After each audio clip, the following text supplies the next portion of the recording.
Yes, friends. So, after question number 3, now let us read this question number 5. The following are the summarized balance sheet of A Limited and B Limited as on 31st December 2017. A Limited, B Limited, A Limited, B Limited. Share capital given है. Equity shares of rupees 10 each, 6 lakhs and 3 lakhs. 10% preference shares of 100 each, that is 2 lakh और 1 lakh. Reserve and surplus given है दोनों के लिए.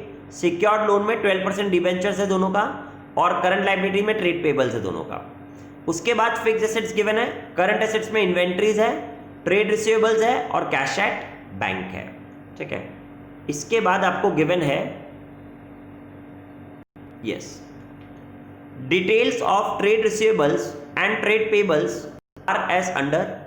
trade payables 2,20,000 और 125 जिसमें sundry creditors है sorry, और बिल्स पेबल है आपके पास उसमें 30,000 और 25,000. ठीक है, ये दोनों बता दिए. ट्रेड पेबल्स का ब्रेकअप बताया, सन्ड्री क्रेडिटर्स और बिल्स पेबल का.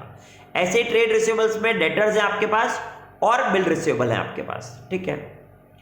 Fix assets of both the companies are to be revalued at 15% above their book value. Inventory in trade and debtors are taken over at inventories in trade. अच्छा, inventories in trade मतलब stock. हाँ, okay. Inventories in trade and debtors are taken over at 5% lesser than their book value. Okay. थोड़ा मैं इसको बड़ा कर लेता हूँ यार, 1 minute. Yes, both the companies are to pay 10% equity dividend, preference dividend having been already paid.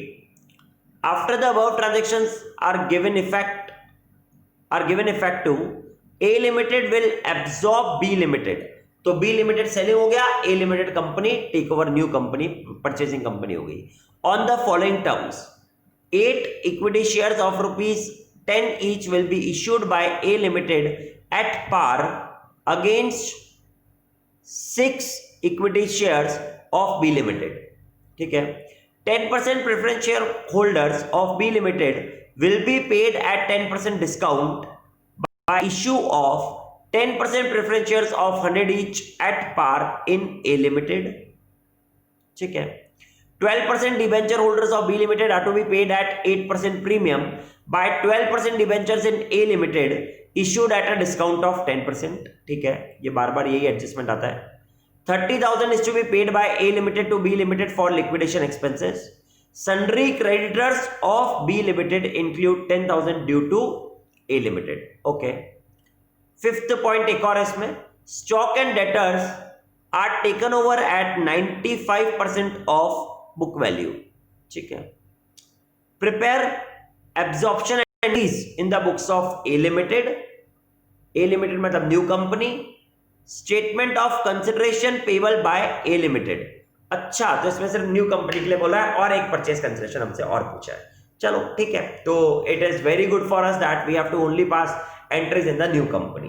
तो I believe सबसे पहले वर्ड हम क्या निकालते हैं हमेशा, परचेज कंसिडरेशन. तो when we will talk about over here, but before purchase consideration one more thing which we have to understand is कि यहां पर ये जो एडजस्टमेंट है ना ओल्ड कंपनी में होने वाले, वो एडजस्टमेंट भी हमको पहले तो करने पड़ेंगे और हमारे कुछ बैलेंसेस को चेंज करना पड़ेगा. Yes, so now what we are going to see will be, first ये जो एडजस्टमेंट्स गिवन है ना, fixed assets of both the companies are to be revalued at 15% above book values. Inventory in trade and debtors are taken over at 5% lesser than their book values. Both the company are to pay 10% equity dividend, preference dividend having been already paid. तो I believe ये सब जो करना है हमें, ये तो before he करना है हमें. तो जब हमें ये सब बिफोर ही करना है तो आई बिलीव अब हम इसको पहले बैलेंस शीट में तो एडजस्ट कर देना. तो I believe when you will talk about this fixed asset जो 7 लाख और 2,50,000 गिवन है, इन दोनों पर 15% आप यहां लिख दो प्लस 15%, क्योंकि 15% तो हमें पहले से बढ़ानी है वो. ठीक है, तो वो तो हम लिख देंगे. इसके बाद बोला है साथ में और कि इन दोनों को हमें 5% लेसर देन बुक वैल्यूज पर लेना है. तो आप इन दोनों की जो बुक वैल्यूज थी ट्रेड रिसीवेबल्स की, वो 5% से कम कर दोगे, आप 95% पर ही लेना है. तो वो मैं आपको बताऊंगा वो कैसे करना है हमें. आप स्टॉक को तो कर दोगे पहले, 2,40,000 और 3,20,000 को, तो जिसको हम टेक ओवर कर में तो उससे मतलब होता है, उसमें से 5% तो हमें माइनस कर देना है। फिर डेटर्स का मैं बताऊंगा आपको कैसे करेंगे अब हम। उसके बाद both the companies are to pay 10% equity dividend, preference dividend already been paid। तो जब हम टेक ओवर कर रहे हैं ना बी लिमिटेड को, तो बी लिमिटेड के पास पहले से कैश था 40,000 का। अब उसकी जो इक्विटी शेयर्स कैपिटल है वो 3 लाख है, तो 3 लाख का 10% 30,000 रुपए तो कैश में से देना ही पड़ जाएगा। तो यानी जो टेक ओवर होगा वो 10,000 ही होगा सिर्फ कैश। ठीक है, तो ये हमें पहले वाली जो एंट्रीज बताई वो हमने समझ ली। सिर्फ अभी डेटर्स को टेक ओवर करते टाइम कितना वैल्यू लेना है वो भी मैं बता दूंगा अभी आपको। पहले अब हम स्टार्ट करते हैं परचेज कंसिडरेशन निकालने से। तो परचेज कंसिडरेशन के लिए when we will check this point number 1, 8 equity shares of 10 each will be issued by A limited at par against 6 equity shares in B limited. तो बी लिमिटेड के 6 share के बदले मैं ए लिमिटेड के 8 share दे रहा हूं। तो आई बिलीव बी लिमिटेड में total number of shares 3 lakh divide by 10 करा तो 30,000 आया। तो 30,000 डिवाइड बाय 6 मल्टीप्लाइड बाय 8, तो 30,000 डिवाइड बाय 6 5,000, 5,000 इंटू 8 40,000। तो 40,000 इंटू 10 ये मैं इक्विटी शेयर होल्डर्स को दे रहा हूं 4 लाख रुपए। उसके बाद second point, 10% preference share holders of B limited will be paid at 10% discount by issue of 10% preference shares of 100 each at par in A limited. तो 10% preference share holders of B limited to be paid at 10% discount. तो मैं उनको पे कितना कर रहा हूं, तो आई बिलीव 10% डिस्काउंट पे कर रहा हूं, तो 1 लाख की जगह मैं उनको 90,000 ही पे कर रहा हूं। बट 90,000 को डिवाइड बाय 100 रुपीज पार के शेयर पर दे रहा हूं मैं ए लिमिटेड के, 100 each par eight in A limited. तो 90,000 divide by 100 will give me 900 equity 900 preference shares। तो 900 10% preference shares in A limited for preference shareholder लिखूंगा मैं। तो 900 10% preference shares at the rate of ₹100 each in A limited यानी 90,000। तो 4,90,000 मेरे पास total purchase consideration का amount आ गया। चेक कर लेते हैं। Yes, calculation of PC net payment method होता है। That was your question number 3, so sorry. Yes, ये रहा calculation of PC, that is again net payment method. तो अब आपको क्या बताया, एज पर, ये आपको हर बार लिख देना चाहिए, as per AS 14 the purchase consideration should include only payment to the share holder and hence point number 1 और 2 ही करा हमने। तो इक्विटी शेयर होल्डर को 6 के बदले 8 दिया, तो 30,000 के 40,000 मतलब ये 4 लाख रुपए आया। और प्रेफरेंस शेयर होल्डर्स को हमने 90,000 की जगह दिया, तो 4,90,000 आ गया आपके पास। देखो ये चेक कर सकते हो आप, 1 मिनट। यस, आई बिलीव अब दिख रहा है 4,90,000 हमारे पास परचेज कंसिडरेशन का भी आ गया। बोलो बात समझ में आ गई आपको? हाँ ठीक है, तो ये 4,90,000 हो गया हमारे पास। अब हम बात करते हैं जर्नल एंट्रीज की जो हमें करनी है न्यू कंपनी में, ए लिमिटेड में। पहली entry business purchase to liquidator, ठीक है, तो business purchase to liquidator 490। Second entry liquidator account debit to equity share capital to preference share capital, 490 से 4,90,000, ये दोनों एंट्रीज आ गई। अब तीसरी एंट्री जो भी हम एसेट्स और लायबिलिटीज चेक ओवर कर रहे हैं उसकी, तो let us come to this now. तो सबसे पहले हम फिक्स एसेट्स ले रहे हैं 2.5 लाख रुपए पर, प्लस करोगे 15%,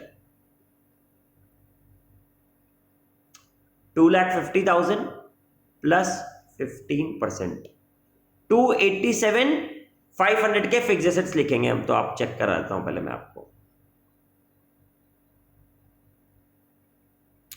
fix assets account debit 2,87,500, check लो 2,87,500। बोलो बात समझ में आ गई आपको?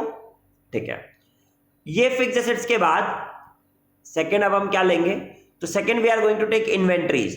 तो 320 का 90% लोगे आप, 95%, 3,20,000 मल्टीप्लाइड बाय 95% या 5% लेस करके, तो 3,04,000 ले लेंगे हम। देखो ये यहां पर इन्वेंट्रीज को 3,04,000 ही लिखा है। अब हमें डेटर्स में से भी 5% कम करना था, क्वेश्चन में बोला था ना ऐसा।